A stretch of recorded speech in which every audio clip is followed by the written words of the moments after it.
So in this video we're going to be looking at Edexcel S1 January 2010 question 6, and this question topic is about regression. So reading the question, we've got the blood pressure and ages, so blood pressure P, ages T of 7 hospital patients shown in the table below. And again we're given our summative data, which will help speed these things up, and we're asked to find SPP, STP and STT. So the first observation is this is the same as SPT. That might be useful in future questions. So we're asked to find these three things. So the formulae are given. We'll look through the first one. So SPP is going to equal, it's going to be the sum of P squared minus the sum of P all squared over N. So applying this calculation, that's going to be 106,397 minus 833 all squared over 7. Over 7. Okay, and that's going to give me a value of 7270.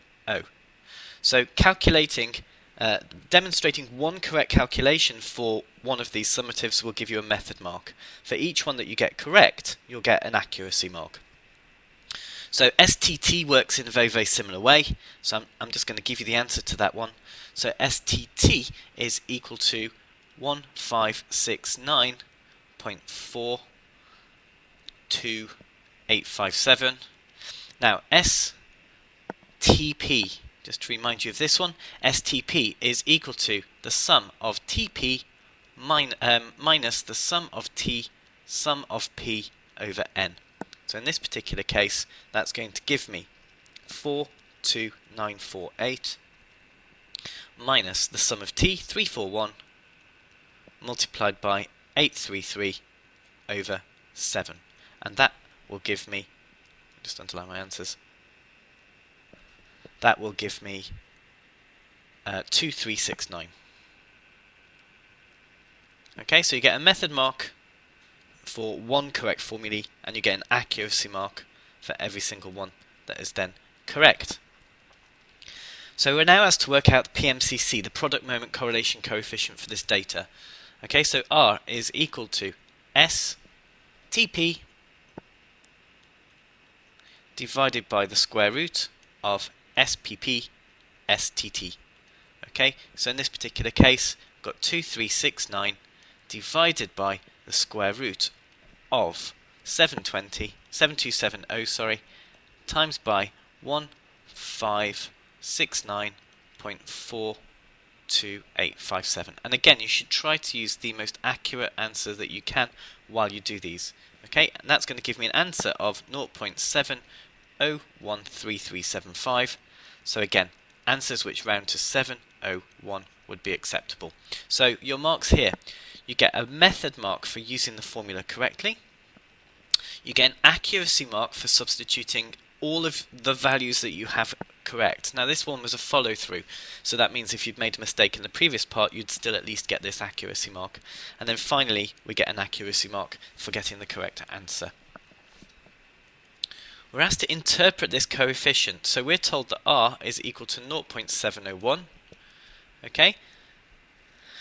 So what does this show us? Well, this is a positive correlation. We know that. Okay, so we don't need to be told that information.